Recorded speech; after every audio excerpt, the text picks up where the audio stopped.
Chemistry मंथन में आपका स्वागत है। अपना टॉपिक चल रहा है केमिकल बॉन्डिंग और आज अपन करेंगे हाइब्रिडाइजेशन। तो देखिए हाइब्रिडाइजेशन पे मैं पिछला वीडियो कंप्लीट बना चुकी हूँ, बट आज शॉर्ट ट्रिक है, उसके माध्यम से अपन क्या करेंगे, एग्जाम्पल सोल्व करेंगे। अगर कंपटीशन एग्जाम में आपके क्वेश्चन आता है तो आप 2 सेकंड में कैसे इस ट्रिक के माध्यम से क्या कर सकते हो, कैलकुलेट कर सकते हो हाइब्रिडाइजेशन को। तो देखिए आज अपन करेंगे how to find hybridisation.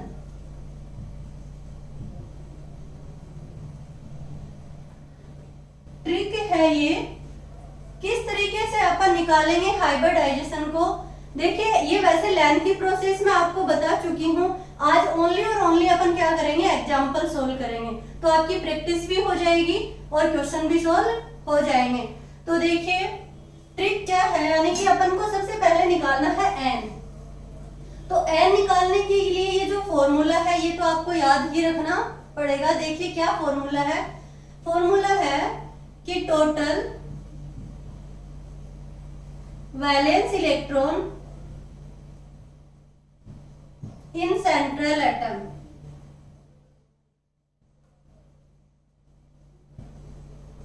Total valence electron in central atom. अब वैलेंस इलेक्ट्रॉन क्या होते हैं वो मैं आपको बता चुकी हूँ। देखिए वैलेंस इलेक्ट्रॉन निकालेंगे अपन सेंट्रल एटम के अंदर, प्लस क्या करेंगे, मोनोवैलेंट एटम और प्लस माइनस चार्ज। ये आपका n निकालने का फॉर्मूला है।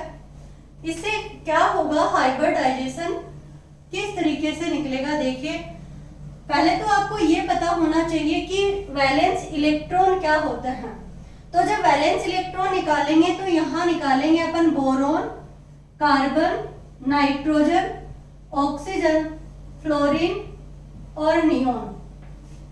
तो देखिए ये जो है बोरॉन, कार्बन, नाइट्रोजन, इनकी फैमिली मैं पढ़ा चुकी हूँ। बोरॉन के नीचे आता है एल्यूमिनियम, गैलियम, इंडियम और थैलियम। ये देखिए कार्बन के नीचे सिलिकॉन, जर्मेनियम, टिन और एंटीमनी। नाइट्रोजन के नीचे है फास्फोरस, आर्सेनिक, एंटीमनी और बिस्मिथ। ऑक्सीजन के नीचे सल्फर, सेलोरियम, टेलुरियम और ये है polonium. Chlorine, bromine, iodine, astatine, argon, krypton, xenon और रेडॉन। अब देखिए ये जो है इनके वैलेंस सेल में इलेक्ट्रॉन, यानी कि वैलेंस सेल में इलेक्ट्रॉन जो है इसमें 3 इलेक्ट्रॉन है, ये 4 इलेक्ट्रॉन है और ये 5 इलेक्ट्रॉन है, ये 6 इलेक्ट्रॉन है, 7 इलेक्ट्रॉन है और इनके वैलेंस सेल में 8 इलेक्ट्रॉन है। तो देखिए इस पूरी फैमिली में यानी कि कोई भी सेंट्रल एटम होगा तो क्या होगा कि यहाँ पे 3 इलेक्ट्रॉन ही होंगे और इनके नीचे क्या होगा, देखिए कार्बन के नीचे, कार्बन में जो भी है, कार्बन के नीचे जितने भी, अगर सेंट्रल एटम सिलिकॉन है तो क्या होगा, 4 इलेक्ट्रॉन होंगे। फास्फोरस है, आर्सेनिक है, तो कितने वैलेंस इलेक्ट्रॉन लेंगे, 5 इलेक्ट्रॉन। इस तरीके से इस फैमिली का कोई भी सेंट्रल एटम है तो कितने इलेक्ट्रॉन लेंगे, 6 इलेक्ट्रॉन और इनका 7 इलेक्ट्रॉन और इस फैमिली में 8 इलेक्ट्रॉन।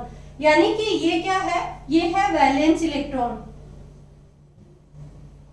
वैलेंस सेल के इलेक्ट्रॉन बोलो या वैलेंस इलेक्ट्रॉन बोले। अब अगर अपन बात करें कि देखिए मोनोवैलेंट एटम, यानी कि मोनोवैलेंट एटम क्या है, तो जो मोनोवैलेंट एटम की बात करूं तो ये होते हैं हाइड्रोजन, फ्लोरीन, क्लोरीन, ब्रोमीन और आयोडीन। इनको छोड़कर कोई भी मोनोवैलेंट एटम नहीं है, यानी कि मोनोवैलेंट एटम जब भी आएंगे तब क्या काउंट करेंगे अपन, hydrogen, fluorine, chlorine, bromine, iodine, इन सबको। अब आपका आता है प्लस माइनस चार्ज क्या है। तो प्लस माइनस चार्ज क्या है, देखिए कोई भी आपको कंपाउंड दिया होगा तो उसके ऊपर चार्ज होगा, या तो पॉजिटिव चार्ज होगा या नेगेटिव चार्ज होगा। तो जो चार्ज आपको दिया हुआ है, जैसे अपन एग्जांपल देखें CO3 माइनस है, CO3 2 माइनस है, तो इस तरीके से ये जो चार्ज दिया हुआ है, तो अगर यहाँ पे माइनस चार्ज है तो फॉर्मूले में आपको क्या करना है, प्लस चार्ज करना है। अगर यहाँ पे कोई भी कंपाउंड पे आपको क्या दिखे, नेगेटिव चार्ज हो, तो फॉर्मूले में क्या करोगे, पॉजिटिव करोगे। अगर फॉर्मूले में आपको कंपाउंड पे, जैसे कंपाउंड है NH4 प्लस, आपको यहाँ पे प्लस दिखा तो आप फॉर्मूले में क्या करोगे, माइनस करोगे, यानी कि इधर प्लस है, पॉजिटिव चार्ज है, तो फॉर्मूले में क्या करोगे, नेगेटिव करोगे, यानी अपोजिट चार्ज करना है। प्लस दिखे तो माइनस कर देना है, माइनस दिखे तो प्लस कर देना है। इस तरीके से क्या है, ये आपको फॉर्मूला एक याद रखना पड़ेगा। क्या होते हैं वैलेंस इलेक्ट्रॉन, क्या होता है मोनोवैलेंट एटम, और चार्ज का जो होते हैं कि चार्ज को किस तरीके से अपन काउंट करेंगे। अब देखिए एग्जांपल से अपन देखते हैं कि एग्जांपल किस तरीके से अपन इससे सोल्व कर सकते हैं। तो अगर मैं फर्स्ट एग्जांपल की बात करूं तो ये एग्जांपल है BeCl2। तो देखिए BeCl2 है, इसमें कितने बॉन्ड हैं, 2 बॉन्ड हैं। तो मैं आपको पूरा सोल्व करके बता चुकी हूं कि इसमें किस तरीके से कैलकुलेट करेंगे हाइब्रिडाइजेशन। आज अपन सिर्फ शॉर्ट ट्रिक के माध्यम से देख रहे हैं। तो अपना फॉर्मूले में रखें अपन total valence electron in central atom. तो सेंट्रल एटम क्या है, यहाँ पे बेरिलियम है। इसके सेंट्रल एटम में देखिए बोरॉन से पहले क्या आता है, एस ब्लॉक में बेरिलियम आता है। बेरिलियम में वैलेंस इलेक्ट्रॉन होते हैं 2। तो बेरिलियम के टोटल वैलेंस इलेक्ट्रॉन होंगे 2, यानी n काउंट करना है अपन को। n इक्वल्स टू क्या होगा, 2 प्लस में मोनोवैलेंट एटम। मोनोवैलेंट एटम मैंने क्या बताया, इनको छोड़कर मोनोवैलेंट एटम आपको नहीं देखने। अब देखिए इसमें क्लोरीन दिख रहा है, तो यहाँ पे भी क्लोरीन है। कितने क्लोरीन है, 2 क्लोरीन है, तो प्लस में 2 और अपॉन 2। देखिए फॉर्मूले में भी क्या आएगा, अपॉन 2 आएगा, सॉरी पूरे फॉर्मूले में क्या है, अपॉन 2। तो देखिए अगर मैं बात करूं n, इसमें निकालेंगे 4 प्लस 2 तो कितना आया, 2, और 2 क्या है, Sp। ये क्या है, Sp। तो इसमें हाइब्रिडाइजेशन क्या निकल के आया, Sp हाइब्रिडाइजेशन निकल के आया। और Sp हाइब्रिडाइजेशन की अपन क्या करते हैं, ज्योमेट्री किस तरीके से देखी थी, Be और ये Cl और ये Cl, और ये क्या है, लीनियर शेप है, यानी कि हाइब्रिडाइजेशन क्या होगा, Sp और शेप क्या है, लीनियर। इस तरीके से अपन क्या करते हैं, काउंट करते हैं हाइब्रिडाइजेशन। देखिए ये आप थोड़ा सा मेरे से भूल हो गई है, total valence electron in central atom plus monovalent atom plus minus charge upon 2 आएगा। अब देखिए नेक्स्ट एग्जांपल अपन देखें, अगर मैं लीनियर की बात करूं तो यहाँ पे बॉन्ड एंगल कितना है, लीनियर जहां ज्योमेट्री है इसकी, तो बॉन्ड एंगल होगा 180 डिग्री। अब नेक्स्ट एग्जांपल की बात करते हैं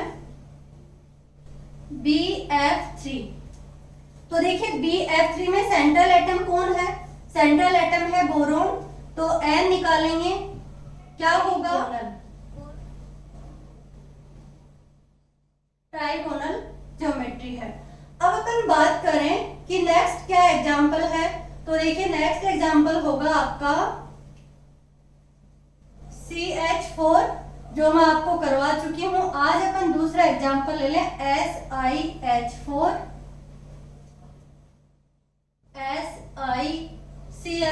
देखिए तो SiCl4 सबसे पहले तो आपको सेंट्रल एटम, तो सेंट्रल एटम कौन है, यहाँ पे Si सिलिकॉन है। तो देखिए ये है सिलिकॉन, कार्बन वाली फैमिली में है, तो सेंट्रल एटम में वैलेंस इलेक्ट्रॉन कितने हैं, 4। तो n इक्वल्स टू क्या होगा, 4 प्लस यूनिवैलेंट एटम है या नहीं है, तो देखिए फॉर्मूले में है टोटल वैलेंस इलेक्ट्रॉन और प्लस मोनोवैलेंट एटम। तो मोनोवैलेंट एटम है 4, कोई चार्ज नहीं है तो 0/2, 8/2 क्या आया 4। जब n इक्वल्स टू 4 होता है तो हाइब्रिडाइजेशन होगा sp3, और जब sp3 हाइब्रिडाइजेशन है तो ज्योमेट्री क्या होगी, ये सिलिकॉन और ये क्या है chlorine chlorine chlorine chlorine. Bond angle हो जाएगा 109 और ज्योमेट्री ये हो जाएगी टेट्राहाइड्रल।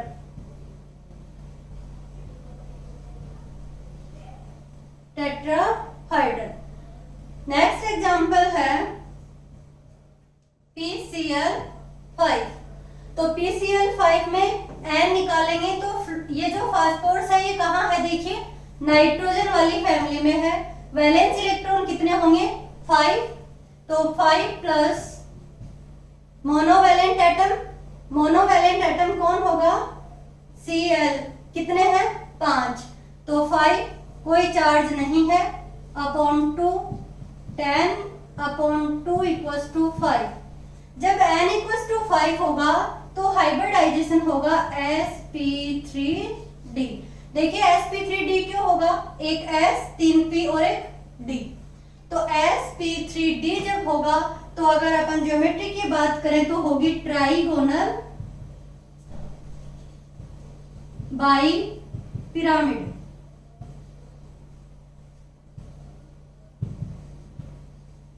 ये होगा Cl Cl Cl और ये Cl Cl। मैं बता चुकी हूं आपको कि ये तीनों जो हैं ये है एक ही क्या है प्लेन में है, तीनों ट्राइगोनल शेप में है, एक प्लेन के ऊपर होगा और एक प्लेन के नीचे, यानी कि ट्राइगोनल बाई पिरामिड क्या होगी, ये शेप होगी। अब बात करें नेक्स्ट एग्जांपल की, तो देखिए आपको ये समझ में आ रहा है, फॉर्मूला आपको याद रखना पड़ेगा, उसके बाद में आपको कोई भी एग्जांपल दे आप उनको क्या करोगे, सोल्व करोगे। अब आप कहोगे मैम या तो आप पिछली क्लास में ही करवा चुके हो, तो वो जो है आपको मैंने क्या करवाया है, एकदम से कैलकुलेट करके करवाया है, उसी को आज अपन क्या कर रहे हैं, शॉर्ट ट्रिक के माध्यम से कर रहे हैं। अब देखिए नेक्स्ट एग्जांपल SF6। तो SF6 जो है सल्फर कहाँ आता है, सल्फर आ रहा है ऑक्सीजन फैमिली में।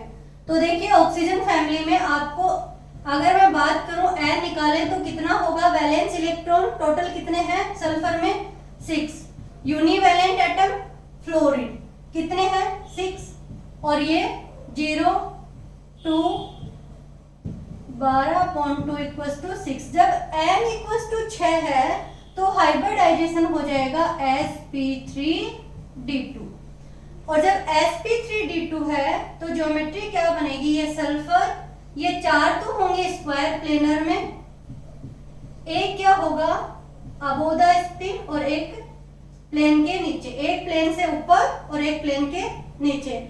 ये देखिए किस टाइप से होगा, अगर मैं बात करूं कि ये चारों क्या होंगे, एक प्लेन में होंगे और क्या होगा, एक प्लेन के ऊपर होगा और एक प्लेन के नीचे होगा। तो देखिए यहाँ पे आप नेक्स्ट एग्जांपल देख सकते हैं IF7 का। IF7 का एग्जांपल देखेंगे तो IF7 में यूनिवैलेंट एटम सेंट्रल एटम कौन है, आयोडीन है, और आयोडीन का आपको क्या दिखेगा, आयोडीन का दिख रहा है, आयोडीन में अगर वैलेंस इलेक्ट्रॉन देखेंगे तो देखिए कहाँ है, फ्लोरीन में, फ्लोरीन के नीचे है, और क्या होगा वैलेंस इलेक्ट्रॉन, वैलेंस इलेक्ट्रॉन होंगे 7 + 7 और कोई चार्ज नहीं है तो 0/2 इक्वल्स टू 14/2 7। जब n इक्वल्स टू 7 है तो हाइब्रिडाइजेशन क्या होगा sp3d3, और जब sp3d3 है तो अगर ज्योमेट्री की बात करूं तो ज्योमेट्री क्या हो जाएगी, पेंटागोनल बाई पिरामिड। ये है आपका आयोडीन, ये फ्लोरीन जुड़ा हुआ है, ये कितने फ्लोरीन जुड़े हुए हैं, 7 फ्लोरीन जुड़े हुए हैं। अब देखिए ये होंगे एक प्लेन के अंदर और ये होगा प्लेन से ऊपर और एक होगा प्लेन के नीचे, पेंटागोनल बाइपिरामिड। अब अपन नेक्स्ट एग्जांपल करते हैं जिनके ऊपर चार्ज भी हो, लोन पेयर भी हो, उस तरीके का कोई अगर अपन एग्जांपल करें तो वो देखिए। ये तो आप सब लोग कर ही चुके हो पहले से ही। नेक्स्ट एग्जांपल है अपना CO3 2 माइनस, CO3 2 माइनस। तो CO3 2 माइनस में अगर अपन देखें तो कार्बन के वैलेंस इलेक्ट्रॉन कितने होंगे?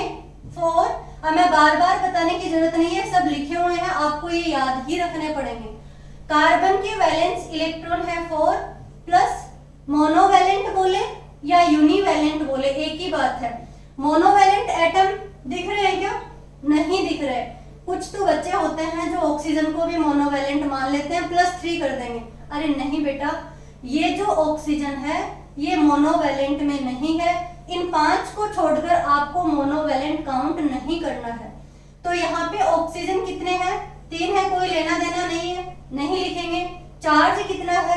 -2 है। मैंने क्या कहा, अगर चार्ज माइनस का 2 है तो आपको क्या करना पड़ेगा? फॉर्मूले में प्लस करना पड़ेगा।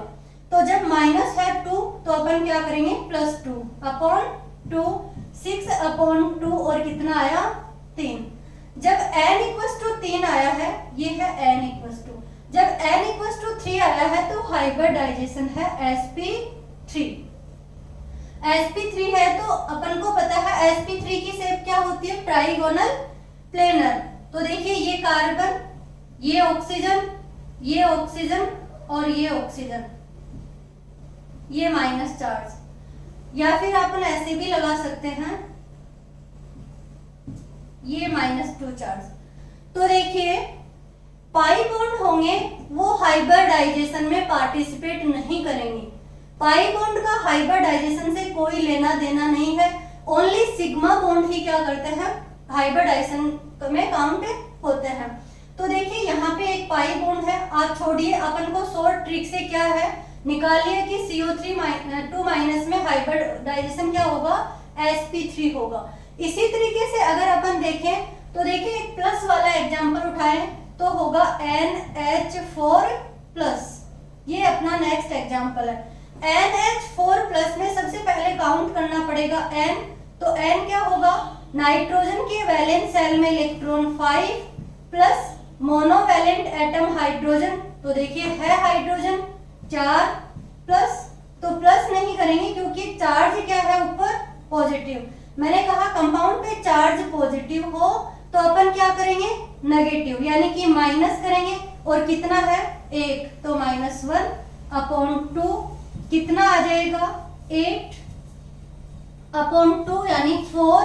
और इसका जो हाइब्रिडाइजेशन होगा वो होगा sp3। तो sp3 होगा तो कैसे लिखेंगे? ये नाइट्रोजन, ये हाइड्रोजन, ये हाइड्रोजन, ये हाइड्रोजन और ये हाइड्रोजन, और ये क्या आ जाएगा? Positive charge. तो देखिए ये हुआ आपका क्या? NH4 पॉजिटिव में हाइब्रिडाइजेशन sp3। देखो 2 ही सेकेंड लगते हैं जब आप इस तरीके से कैलकुलेट करते हो हाइब्रिडाइजेशन को। अपन नेक्स्ट एग्जांपल करते हैं XO2F4 में, यानी कि जिनोन का कंपाउंड है। तो जिनोन का कोई सा भी कंपाउंड ले लीजिए, जैसे ये है XE-जिनोन O2F4 कर सकते हैं। देखना इस एग्जांपल में अपन देखें तो अपन को सबसे पहले तो ये पता होना चाहिए जिनोन कौन से ग्रुप में आता है। तो ये है इनर्ट गैस में, और इनर्ट गैस में यहाँ पे आ रहा है तो वैलेंस सेल के इलेक्ट्रॉन कितने होंगे? टोटल वैलेंस सेल में इलेक्ट्रॉन होंगे 8। तो 8 प्लस ऑक्सीजन मोनोवैलेंट नहीं होता है, फ्लोरीन कितने हैं? 4 जो मोनोवैलेंट होती है, तो 4, तो कोई चार्ज है नहीं है, तो +0/2 इक्वल्स टू क्या है? 12/2 और 6। जब हाइब्रिडाइजेशन जब n = 6 आता है तो अपन क्या लिखते हैं? Hybridisation sp3d2। तो ये क्या हो जाएगा? sp3d2। और sp3d2 है तो ऑक्टाहाइड्रल क्या होगी? 7। देखिए इसमें एक ऑक्टाहाइड्रल होगी, बट यहाँ पे देखिए ये जो है 2 ऑक्सीजन है और 4 फ्लोरीन है। फ्लोरीन है पर मोर इलेक्ट्रोनेगेटिव एटम जो है वो मोर इलेक्ट्रोनेगेटिव एटम क्या होगा, देखिए चारों जो है ये यहाँ पे होंगे जिनोन, और ये ऑक्सीजन और चारों फ्लोरीन जो है वो क्या आ जाएंगे, यहाँ पे प्लेनर में आ जाएंगे। तो ये जो अपन इसको ऑक्टाहाइड्रल नहीं बोल सकते, इसको या तो अपन बोलेंगे स्क्वायर बाई पिरामिडल या फिर बोलेंगे अपन ट्राइगोनल शेप इसको। तो या तो ट्राइगोनल शेप होगी या फिर ये क्या होगा, स्क्वायर प्लेनर बाई पिरामिड, यानी कि दोनों बाई पिरामिड बन रहे हैं। अगला जो एग्जाम्पल है अपना वो क्या होगा, I3-। तो I3- में देखिए जो आयोडीन है उसका सेंट्रल एटम में इलेक्ट्रॉन कितने होंगे, 7। एक I है, इसको ऐसे लिख सकते हैं I2-। तो एक I तो है सेंट्रल एटम, 2 आयोडीन क्या है, सराउंडिंग एटम। तो जब दोनों एटम है तो मोनोवैलेंट है, दोनों आयोडीन मोनोवैलेंट में है, तो कितने लिखूं, +2, और माइनस का 1 है तो -1 होगा, तो क्या करेंगे, +1/2 कितना हो जाएगा, 10/2 = 5। जब n = 5 होता है तो क्या होगा, हाइब्रिडाइजेशन होगा sp3 और d। sp3d होगा, बट sp3d में तो 5 क्या होने चाहिए थे, बॉन्ड बनाने चाहिए थे, यहाँ पे 2 ही बॉन्ड है तो 3 क्या होंगे, लोन पेयर। तो देखिए जब स्क्वायर ये जो sp3d होता है हाइब्रिडाइजेशन, तब अपन करते हैं trigonal by pyramid geometry. But यहाँ पे देखिए क्या होगा, ये आयोडीन इस आयोडीन से जुड़ा हुआ है और एक ये आयोडीन। अब देखिए 3 क्या है, यहाँ पे लोन पेयर है, तीनों लोन पेयर कैसे दिखाएंगे, तीनों लोन पेयर एक ही प्लेन में है, ट्राइगोनल प्लेनर। तो देखिए ये इसकी जो शेप हो जाएगी वो हो जाएगी यहाँ पे लीनियर, ये क्या है, लीनियर। अब देखिए यहाँ पे बॉन्ड एंगल होगा 180 डिग्री, 180 डिग्री बॉन्ड एंगल होगा, लीनियर शेप होगी, 3 लोन पेयर होंगे, 2 बॉन्ड पेयर होंगे। ये है अपना I2- बोलूं या फिर I3- बोले। ऐसे ही अपन एग्जांपल ले सकते हैं ICl2-, same hybridization, same linear shape होगी इसकी। नेक्स्ट एग्जांपल अपन लेते हैं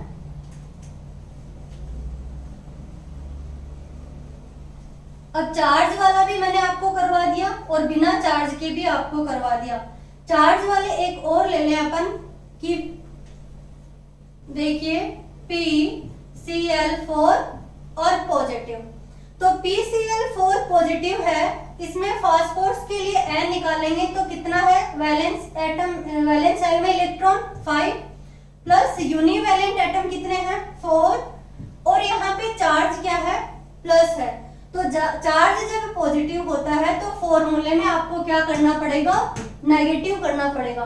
तो देखिए यहाँ पे -1/2, तो ये क्या हो जाएगा 8/2 और 4। जब n = 4 होता है तो हाइब्रिडाइजेशन होता है sp3, और हाइब्रिडाइजेशन sp3 है तो देखिए कैसे लिखेंगे, ये Cl, ये Cl, ये क्लोरीन, ये क्लोरीन, और ये क्या हो जाएगा आपका पॉजिटिव चार्ज। ये पॉजिटिव चार्ज अपन यहाँ पे भी लिख सकते हैं, कोई दिक्कत नहीं, अपन ऐसे भी लिख सकते हैं, आपकी मर्जी है, आप जिस तरीके से चाहो। ये देखिए ये बन गया आपका टेट्राहाइड्रल से।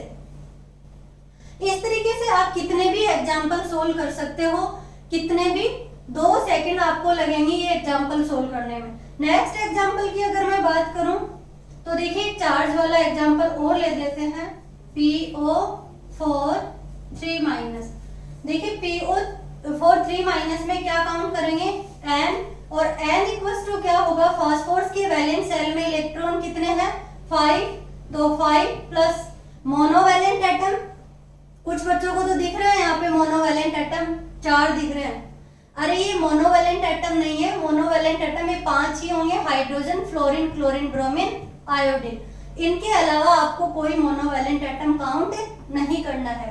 प्लस में कितने करूं, ये देखो -3, चार्ज कितना है, माइनस में है, तो अपन फॉर्मूले में क्या करेंगे, +3/2 इक्वल्स टू 8/2 और 4। जब n इक्वल्स टू 4 है तो हाइब्रिडाइजेशन होगा sp3, और sp3 है तो अपन किस तरीके से लिखेंगे, ये फास्फोरस और ये क्या होगा, ऑक्सीजन, ये ऑक्सीजन, ये ऑक्सीजन और ये ऑक्सीजन। चार्ज क्या आ जाएगा इस पे, माइनस, माइनस और माइनस, यानी कि 3 चार्ज है, 3 माइनस है, तीनों माइनस। मैंने क्या कहा था, आप ऐसे भी लिख सकते हो, इस तरीके भी -3 कर सकते हो, क्योंकि ये रेजोनेंस होता है और ये रेजोनेंस वाला पार्ट मैं आपको आगे करवाऊंगी। अब अपन नेक्स्ट एग्जांपल अगर अपन ले, देखो चार्ज वाले एग्जांपल भी मैंने करवाए हैं, नॉन चार्ज वाले एग्जांपल भी मैं करवा रही हूँ। अब देखते हैं अपन,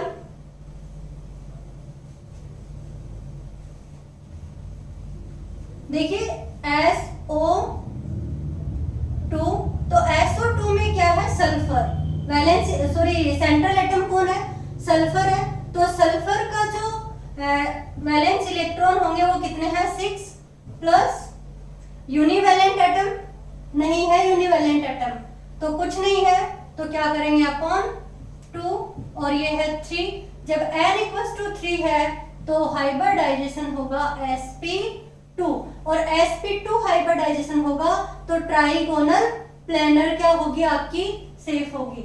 ऐसे ही अपन क्या कर सकते हैं, SeO2 में देख सकते हैं, सॉरी SeO2, तो SeO2 में क्या हो जाएगा, सेलोनियम भी कहाँ आता है, सल्फर के नीचे, और कितना हो जाएगा 6/2 3, तो ये भी क्या हो जाएगा sp2। इस तरीके से देखिए अपन ने और कितने भी एग्जाम्पल अपन निकाल सकते हैं, एग्जाम्पल खत्म नहीं होंगे, आप करते जाइए, फॉर्मूले में रखते जाइए और सॉल्व करते जाइए। अब देखिए नेक्स्ट एग्जाम्पल और अपन देखते हैं, जैसे एक एग्जाम्पल है SbCl3। देखिए सबसे पहले तो Sb देखना है आपको कहाँ आ रहा है, तो देखिए एंटीमनी है, कहाँ है, नाइट्रोजन फैमिली में, तो नाइट्रोजन फैमिली में आएगा तो सेंट्रल एटम क्या है, Sb, n निकालेंगे तो n क्या होगा, n में क्या होगा, इसमें टोटल वैलेंस इलेक्ट्रॉन कितने हैं, 5 प्लस 3 क्या हो जाएगा 8/2 और इक्वल्स टू कितना 4। जब n इक्वल्स टू 4 है तो हाइब्रिडाइजेशन होगा sp3। इसी तरीके से देखिए जिनोन का एक कंपाउंड और ले सकते हैं XeO4, तो ये है जिनोन टेट्राऑक्साइड। तो देखिए जिनोन कहाँ आता है, इनर्ट गैस में, और जब इनर्ट गैस में है तो वैलेंस सेल में इलेक्ट्रॉन होंगे 8, n इक्वल्स टू क्या हो जाएगा 8, यूनिवैलेंट एटम है नहीं, /2 इक्वल्स टू कितना हो जाएगा 4 और sp3 हाइब्रिडाइजेशन हो जाएगा। इस तरीके से अपन क्या कर सकते हैं, हाइब्रिडाइजेशन काउंट कर सकते हैं। अब देखिए ये तो हुई इनऑर्गेनिक कंपाउंड्स जो होते हैं उनके अंदर हाइब्रिडाइजेशन निकालना। अब अगर बात करें अपन की कार्बनिक कंपाउंड यानी कि ऑर्गेनिक कंपाउंड्स जो होते हैं उनमें भी काउंट किया जाता है। आपसे पूछा जाता है कि आपको एक एग्जांपल दे देंगे और उसमें पूछेंगे कितना कौन सा हाइब्रिडाइजेशन है। तो देखिए अपन देखते हैं कि कार्बन में किस तरीके से अपन काउंट करेंगे हाइब्रिडाइजेशन को। तो अगर कार्बन की बात करें तो ओनली टोटल आपको क्या देखना है, सिग्मा बॉन्ड इक्वल्स टू क्या हो जाएगा हाइब्रिडाइजेशन।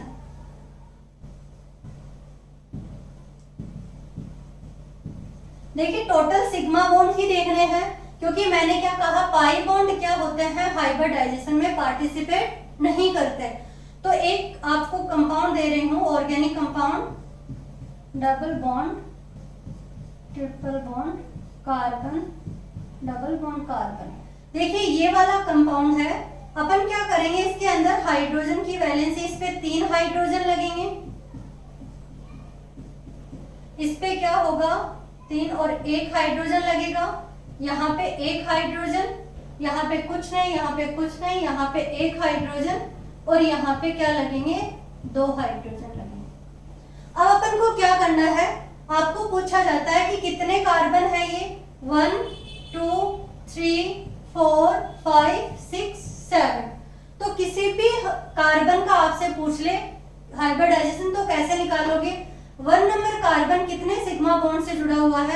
1 2 3 4, जितने भी सिंगल बॉन्ड होंगे वो सिग्मा बॉन्ड होंगे।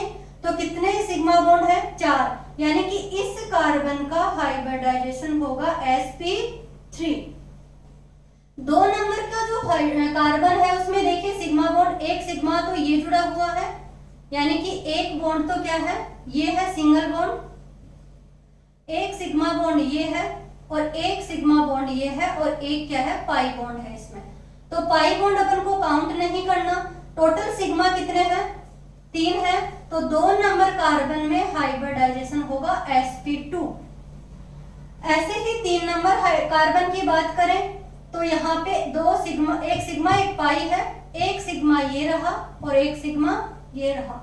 3 नंबर कार्बन से कितने सिग्मा जुड़े हुए हैं? 1 2 3। तो 3 नंबर कार्बन का हाइब्रिडाइजेशन हो जाएगा sp2।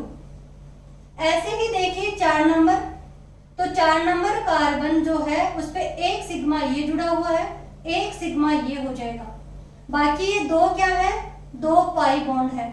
मैं आपको पहले भी बता चुकी हूँ, जब इस तरीके से 3 बॉन्ड आते हैं तो एक बॉन्ड सिग्मा होता है और 2 बॉन्ड पाई होते हैं।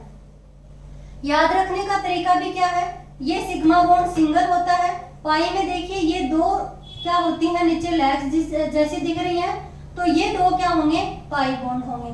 तो यहाँ पे देखिए 2 पाई बॉन्ड है, एक सिग्मा बॉन्ड है, तो सिग्मा बॉन्ड टोटल कितने हैं? 2। इसका मतलब ये क्या हुआ, यहाँ पे sp हाइब्रिडाइजेशन कौन से? 4 नंबर कार्बन में।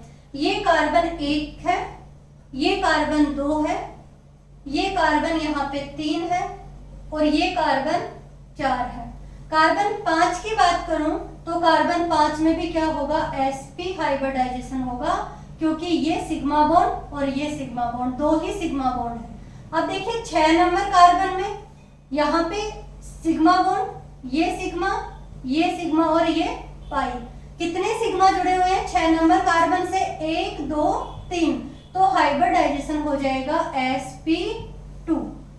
अब देखिए यहाँ पे इस कार्बन से 2 सिग्मा बॉन्ड ये है और एक सिग्मा बॉन्ड ये है, तो हाइब्रिडाइजेशन हो जाएगा sp2।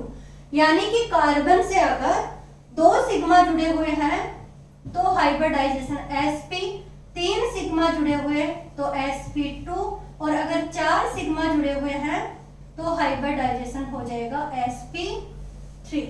4 से ज्यादा कार्बन की वैलेंसी नहीं होती है, कार्बन 4 ही वैलेंसी रखता है, तो टोटल अगर चारों के चारों सिग्मा बॉन्ड आ जाएंगे तो हाइब्रिडाइजेशन क्या हो जाएगा?